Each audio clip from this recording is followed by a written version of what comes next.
well, to the last presentation tonight to come forward, and I think it's am I saying correct, Paez? Paez. Paez. Yes. Thank you. Whenever you're ready, you may begin.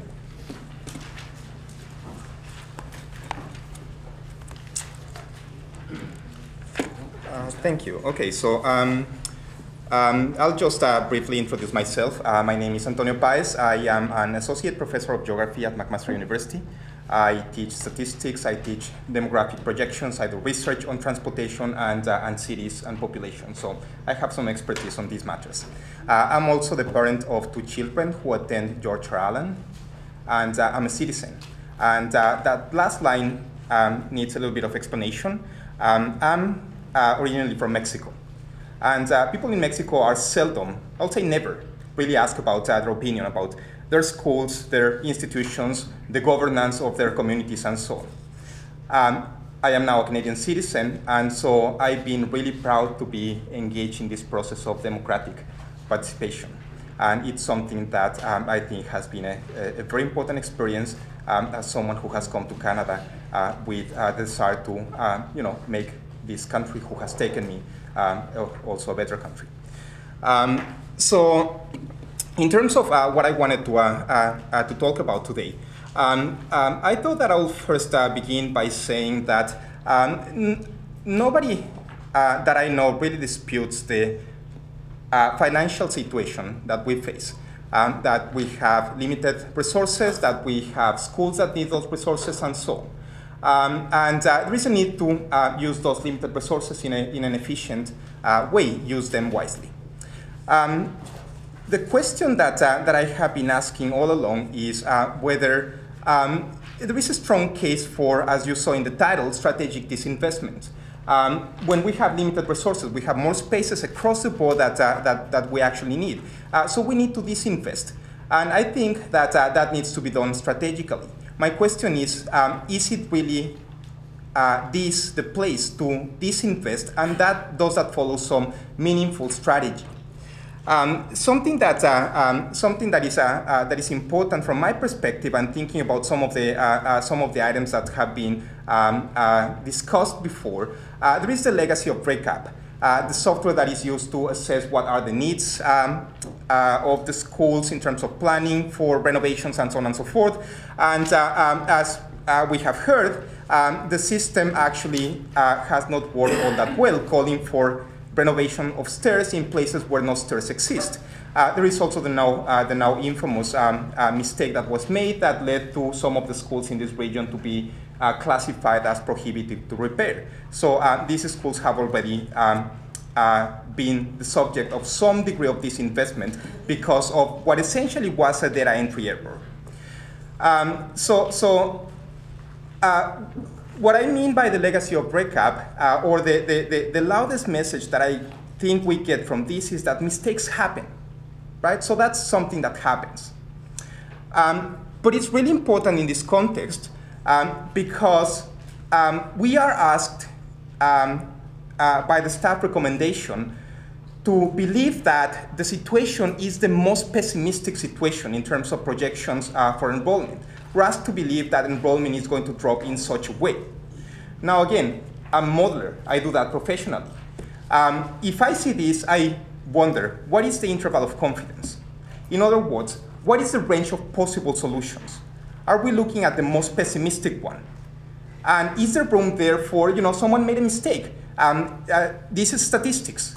Potentially, we're dealing with something that has some variation for factors that we don't even begin to understand.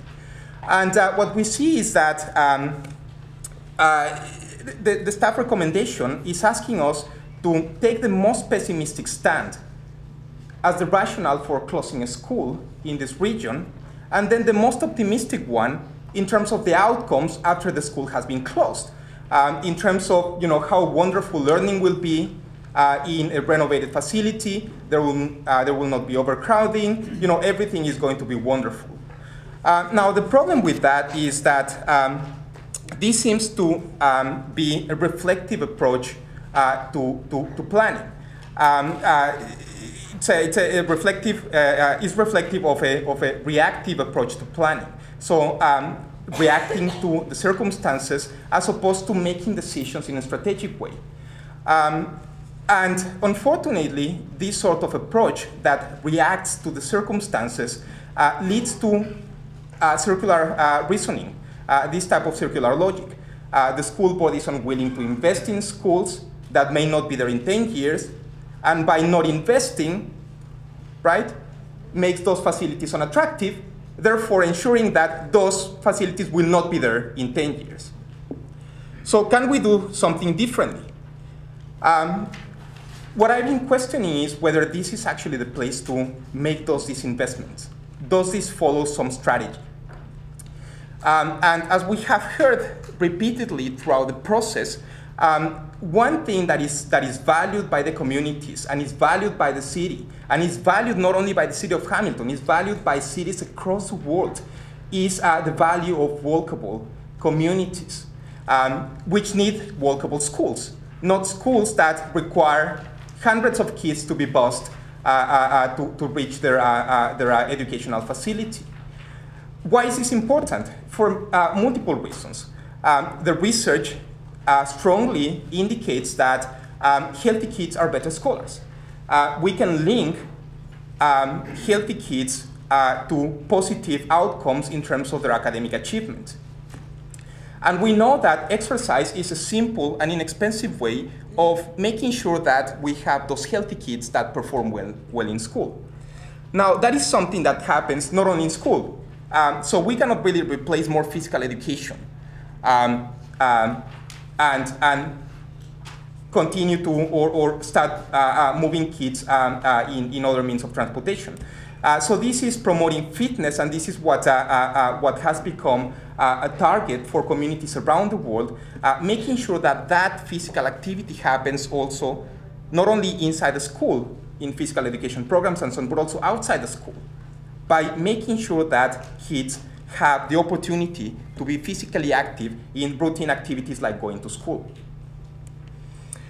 It is also important because the effects are not just the physical activity that kids get nowadays. It's not what they do tomorrow, but it's the formation of habits.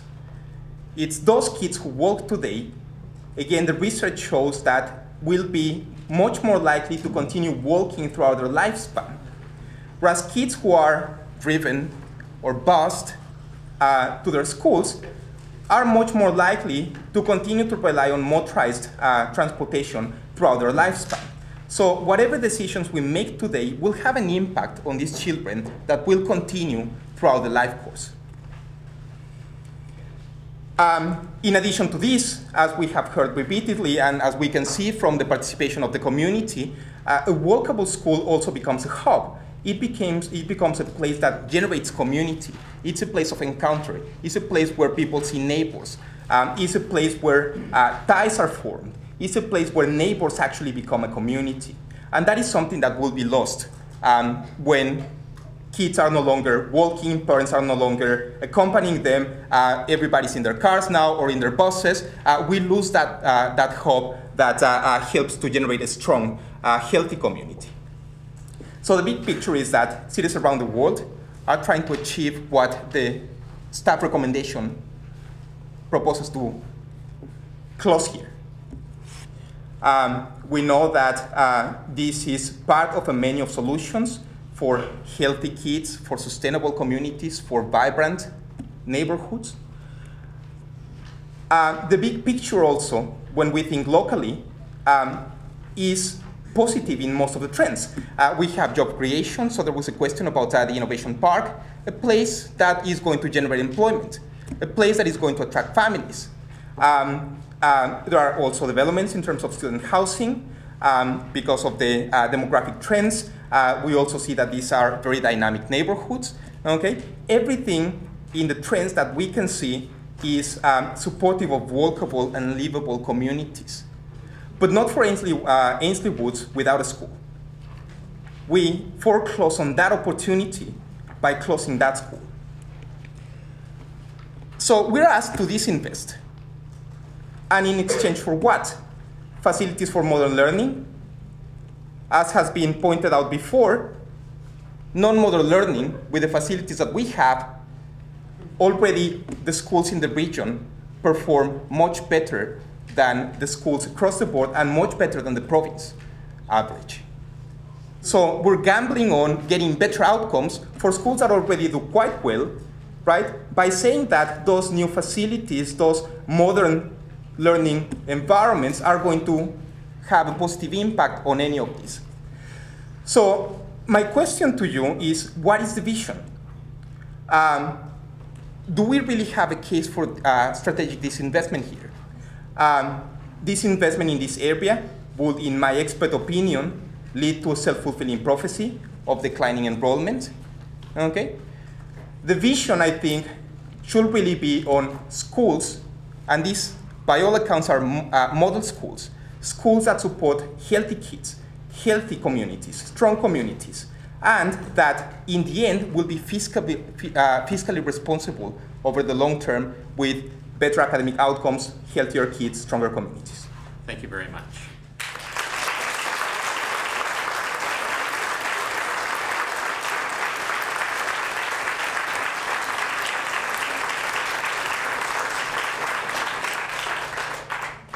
Do we have any questions for clarifications from the trustees?